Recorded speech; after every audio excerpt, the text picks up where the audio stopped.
Okay, this is a pretty insane lick, obviously, and it's pretty cool because it actually kind of gave me a little bit of insight into some of the stuff Metheny's doing as far as like when he's doing a lot of those chromatic lines. So it starts like this. So I'm not sure if I have the fingering exactly the way he does it. I tried to figure out, as close as I could. So it starts with my middle finger on the sixth fret of the fifth string. So that's the first line. Six, and then next string I do my pointer finger on the fourth fret, and then my ring finger goes up to seven. So I guess I'm picking the everything except for the third note. So, and then I'm going to my middle finger on the seventh fret of the fifth string, and I go middle, ring, and then hammer onto the pinky. And then I go to my pointer finger on the A flat, and next string back to the ring finger on the F, middle finger on A, pull off to A flat. So the first part of that line goes. And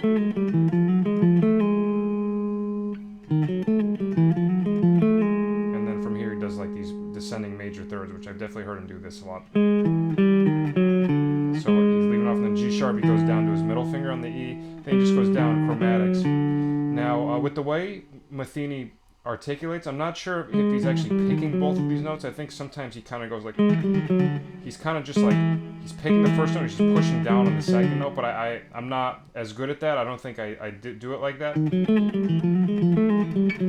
Yeah, I probably would pick them just out of, more of what I'm comfortable with, but if you can get that Metheny sound, obviously go with that. So now we're in our third position on the F, and you go. There's a cool little line. Pointer finger on F, ring finger goes to the D, pinky on E flat, back to the F, and I'm hammering on from the D to the E flat. And then he puts his middle finger on the F sharp, goes a fourth up to the B, and pulls off to the B flat. Okay, so we got.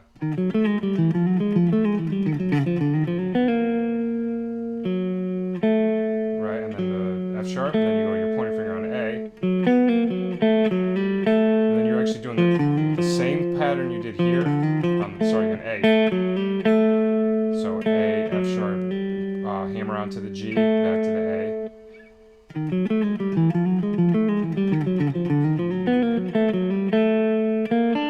And then puts the middle finger on the B flat, middle finger on D, pull off to D flat. So we got.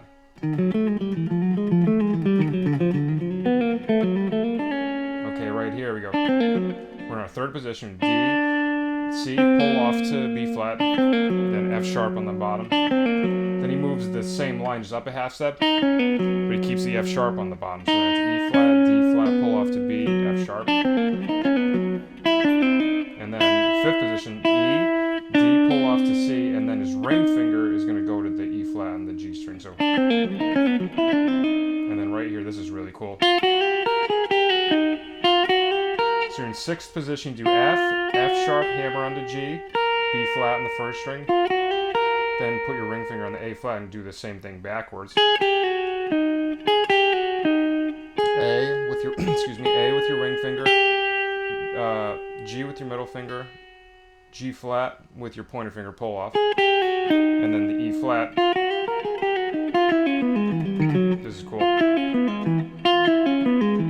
You're on the sixth position. Pointer finger on F on the second string, pinky on E, pull off to C sharp. Same thing on the string below that. B, pull off to G sharp, then E, half step down with that major third thing again. He goes G sharp, E, G, E flat, and then so that's very neat. And I think this is the same thing I was talking about before, where I think he goes.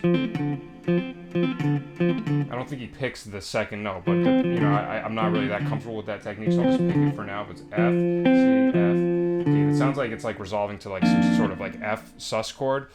I'm not even sure if he's even thinking in a key over the solo break. He might just be doing a bunch of chromatic stuff, knowing that he's eventually going to lead to this F sus sound. So maybe he's kind of like targeting that. But as far as kind of analyzing it, it kind of looks like it's centered around some type of F note. So maybe he is thinking F sus with like a ton of chromatics. But the whole line is.